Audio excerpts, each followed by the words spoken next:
The first step towards achieving your dreams is having the right coach. Get the best education with forensic classes by Diksha and make your NET forensic exam dreams come true. Download the app now. Hello everyone, welcome to today's class. And आज की class में हम पढ़ रहे हैं external ballistic. So external ballistic को समझने से पहले आपको बैलिस्टिक समझना बहुत ज़्यादा ज़रूरी है। मैं एक्सपेक्ट भी कर रही हूँ कि आप सभी को ओवरऑल आइडिया है कि व्हाट इज बैलिस्टिक्स। बट अगर हम बैलिस्टिक्स को डिफाइन करना चाहें तो बैलिस्टिक्स क्या है? इट इज़ अ साइंस, और इस साइंस में हम क्या पढ़ते हैं? Motion of projectiles. Motion of projectiles. तो ये प्रोजेक्टाइल्स क्या हो सकते हैं? ये हो सकते हैं bullets, and that too in flight. Okay, so in flight जो बुलेट्स होते हैं उन प्रोजेक्टाइल्स को हम अंडरस्टैंड करते हैं, स्टडी करते हैं साइंटिफिकली बैलिस्टिक्स के अंदर। या फिर आप क्लियरली ये बोल सकते हो, ballistic is the study of projectiles and fire arms. It is the study of bullets, or you can say projectiles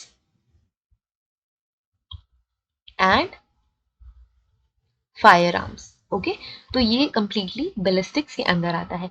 अब बैलिस्टिक्स तीन तरीके की होती है, जो डेफिनेशंस हमने करी, इससे हम तीन और डिविजन्स बैलिस्टिक के क्रिएट करते हैं। कौन कौन से डिवीजन है? सबसे पहले हम कहते हैं इंटरनल बैलिस्टिक्स। Internal ballistics. फिर आती है एक्सटर्नल बैलिस्टिक्स। External ballistics. फिर आती है terminal ballistics. Terminal ballistics. Okay, so ये इंटरनल, एक्सटर्नल, टर्मिनल बैलिस्टिक्स को अगर हम ब्रीफली डिस्क्राइब करें तो इंटरनल बैलिस्टिक्स वो होती है जो हम बोल रहे हैं स्टडी ऑफ फायर आर्म्स, मतलब गन्स। तो ये किस तरीके से काम करते हैं? मैकेनिज्म ऑफ फायर आर्म्स, ये आपके इंटरनल बैलिस्टिक्स में। सो डिफरेंट डिफरेंट गन्स हैं, उनका जो वर्किंग मैकेनिज्म होता है वो डिफरेंट होता है, और ये जो डिफरेंट डिफरेंट वर्किंग मैकेनिज्म है हम इंटरनल बैलिस्टिक्स में पढ़ते हैं। नेक्स्ट है एक्सटर्नल बैलिस्टिक्स, जो कि आज हम हमारी क्लास में पढ़ने वाले हैं। एक्सटर्नल बैलिस्टिक्स वो होती है जब बुलेट जो बुलेट है वो गन से प्रोपेल हो जाती है, मतलब गन से वो बाहर जा चुकी है। जैसे ही हम फायर करते हैं, जो बुलेट होती है वो गन से रिलीज हो जाती है और बाहर की साइड पे चली जाती है। उसके बाद जो भी साइंस ऐड होता है वो आता है एक्सटर्नल बैलिस्टिक्स पे। टर्मिनल बैलिस्टिक, जब जो बुलेट है वो टारगेट को हिट कर चुकी होती है। क्या कर चुकी होती है? वो टारगेट को हिट कर चुकी होती है। जब टारगेट को हिट करती है बुलेट, तब हम उसे कहते हैं टर्मिनल बैलिस्टिक्स। और जितनी भी तरीके की इंजरी और जितने भी तरीके के वुंड क्रिएट होते हैं, लेट्स से एंट्रेंस वुंड और एग्जिट वुंड, अगर होल बन गया है, ठीक है, बुलेट की वजह से, तो एंट्रेंस एग्जिट वुंड। कई बार क्या होता है, जो बुलेट होती है वो किसी भी बोन में फंस जाती है तो एग्जिट वुंड क्रिएट नहीं होता। तो ये सारी चीजें हम टर्मिनल बैलिस्टिक्स में पढ़ते हैं। ओके, आज हम पढ़ेंगे, आज हम इंट्रोड्यूस कर रहे हैं एक्सटर्नल बैलिस्टिक्स। तो अगर हम एक्सटर्नल बैलिस्टिक्स को डिफाइन करें तो किस तरीके से कर सकते हैं? एक्सटर्नल बैलिस्टिक्स या एक्सटीरियर बैलिस्टिक, इसका एक और नाम है जिसे हम कहते हैं exterior ballistics. It is the part of ballistics that deals with behaviour of projectile in flight. मतलब जो बुलेट आपकी उड़ रही है, फ्लाइट में है, उसका बिहेवियर कैसा है, ये सारी चीजें हम पढ़ते हैं एक्सटर्नल बैलिस्टिक्स में। फॉर एग्जाम्पल, ये हमारी गन है। ओके, यहां से जो बुलेट है वो क्या हुई? रिलीज हुई। अब ये जो फ्लाइट में जो बुलेट है वो जिस तरीके से बिहेव करेगी वो क्या होगा? वो आएगा एक्सटर्नल बैलिस्टिक के अंदर। प्रोजेक्टाइल का मतलब यहाँ पे बुलेट है, हम फायर आर्म की बात कर रहे हैं। Okay, the projectile may be powered और unpowered, guided or unguided, spin or fin stabilized, flying through the atmosphere or in the vacuum of space, but most certainly flying under the influence of gravitational force। अब हम bullet fire करते हैं तो gravity तो उस पर भी लगती है, राइट? यहाँ पे आप देखो, ये मेरी बुलेट थी, मैंने किस तरीके का कर्व बनाया? इस तरीके का कर्व बनाया, और ऐसा ही कर्व बनाती है बुलेट, क्योंकि ये किसके अंडर पे इन्फ्लुएंस हो रही है? ग्रेविटेशनल फोर्स पे इन्फ्लुएंस हो रही है। अब प्रोजेक्टाइल कैसी भी सिचुएशन पे हम फायर कर सकते हैं। हो सकता है कि वो पावर्ड हो या फिर अनपावर्ड हो, गाइडेड हो या अनगाइडेड हो, स्पिन हो या फिन हो। स्पिन फिन स्टेबलाइज भी होती है। अब जो आपकी बुलेट है वो किसी नॉर्मल एटमॉस्फेयर में फायर करी गई है या स्पेस वैक्यूम में फायर करी गई है, but most of the time जब हम एक्सटर्नल बैलिस्टिक्स पढ़ते हैं उसमें ग्रेविटेशनल फोर्स लगता है ना। नॉर्मल एनवायरनमेंट का जो फोर्स है ग्रेविटेशनल फोर्स, हम सभी ने जूनियर क्लासेस में ग्रेविटेशनल फोर्स के बारे में पढ़ा है। जैसे ही आप कोई भी ऑब्जेक्ट या तो ऊपर से आप छोड़ेंगे तो वो नीचे आएगी, या नीचे से आप ऊपर फेंकेंगे तो वो थोड़े टाइम के बाद नीचे आ जाएगी। तो ये किस वजह से होता है? ये ग्रेविटेशनल फोर्स की वजह से होता है, और बुलेट्स के साथ भी ऐसा ही होता है। Gun launched gun launch projectiles may be unpowered. जो गन के थ्रू हम लॉन्च करते हैं प्रोजेक्टाइल, वो क्या होते हैं? अनपावर्ड होते हैं। Deriving all there velocity from the propellants. अब ये जितनी भी वेलोसिटी इनके पास होती है वो कहाँ से डिराइव करते हैं? प्रोपेलेंट से डिराइव करते हैं। मैंने आपको बहुत सारी क्लासेस में बताया है कि एक प्राइमरी चार्ज होता है, एक प्राइमरी चार्ज होता है, और एक क्या होता है? Main charge.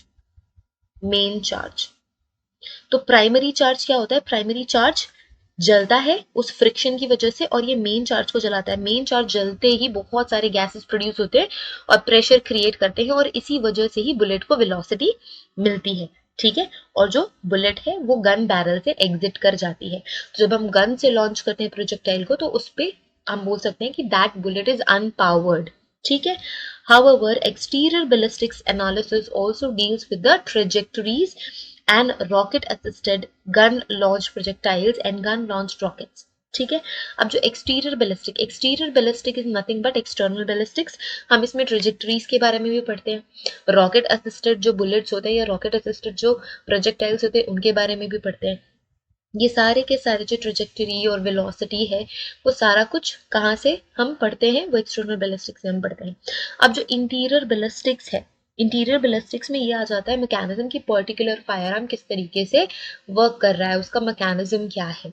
ओके, तो this is all about external ballistics. The trajectories, अब ट्रेजेक्टरी अब किसे कहते हैं? फॉर एग्जाम्पल यहाँ से किसी ने क्या करा?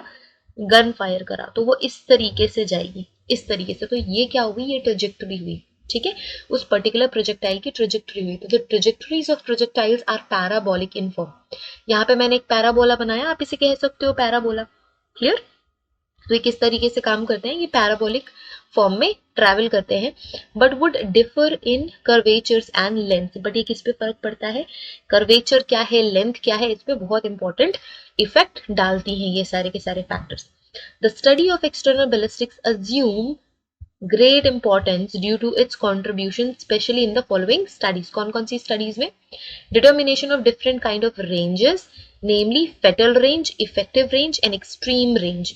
अगर हमको ये पता लगाना है कि किस रेंज में फायर करा गया है, क्या वो फेटल रेंज था या फिर वो कोई इफेक्टिव रेंज था या कोई एक्सट्रीम रेंज था, तो इसे आइडेंटिफाई करने के लिए हमें एक्सटर्नल बैलिस्टिक्स की स्टडी करनी होती है।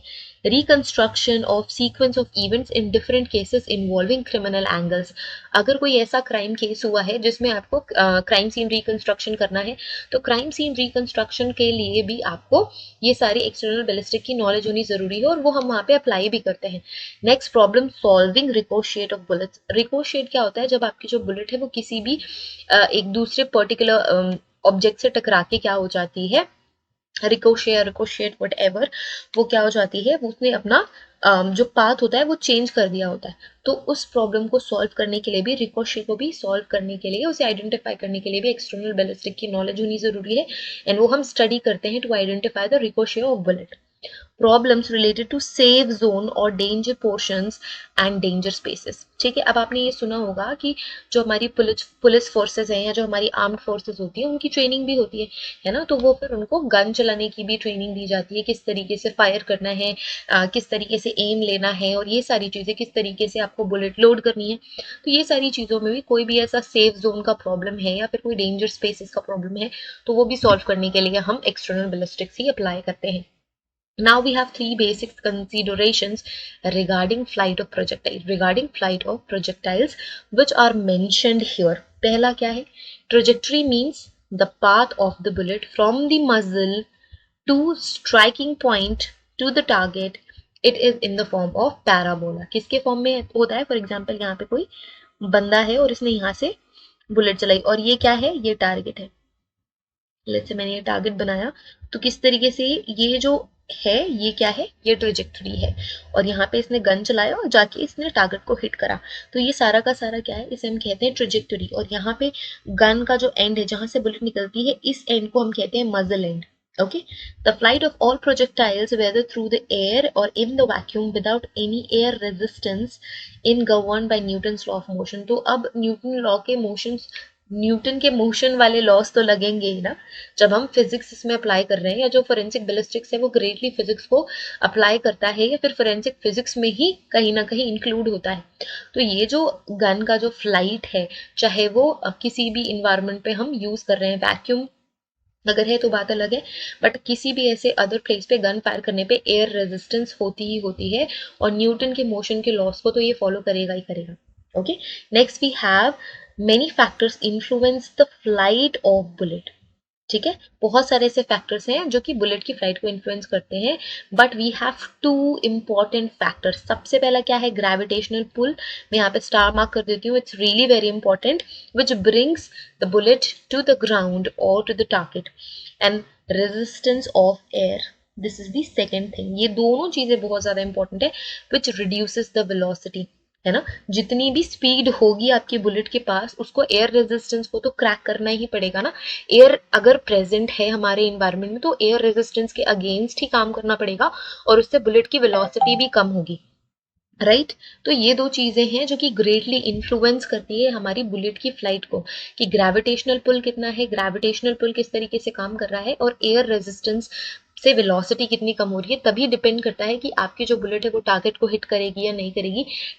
डिस्टेंस कितना है, ग्रेविटी कितना वहां पे अपना रोल प्ले कर रही है, एयर रेजिस्टेंस क्या है, ये सारी चीजें बहुत ज्यादा इंपॉर्टेंट है हमारी एक्सटर्नल बैलिस्टिक्स में। So that's it for today everyone, for this class. आज की क्लास में हमने पढ़ना था इंट्रोडक्शन टू एक्सटर्नल बैलिस्टिक्स। तो आई थिंक ये सारा का सारा इंट्रोडक्शन वाला पोर्शन कंप्लीट हो गया, आप इंट्रोड्यूस हो चुके हो एक्सटर्नल बैलिस्टिक्स से। स्टिल अगर अभी कोई क्वेश्चन है तो you can comment down your question and we will discuss that in the upcoming class. And if you have any doubt, question, query, if you want to connect us through WhatsApp, so WhatsApp support number भी आपको description box में मिल जाएगा, from there you can connect, and application की link भी description में है। अगर आपको कोई भी classes join करनी है forensic science से related, कोई भी entrance examination, UGC NET examination and other scientific assistant and officer examination, so you can join our classes which is available in our official application. So application link भी description में। Thank you so much everyone for watching this video. Have a great day ahead. Take care of yourselves and see you guys in the next class. Till then, take care. Bye.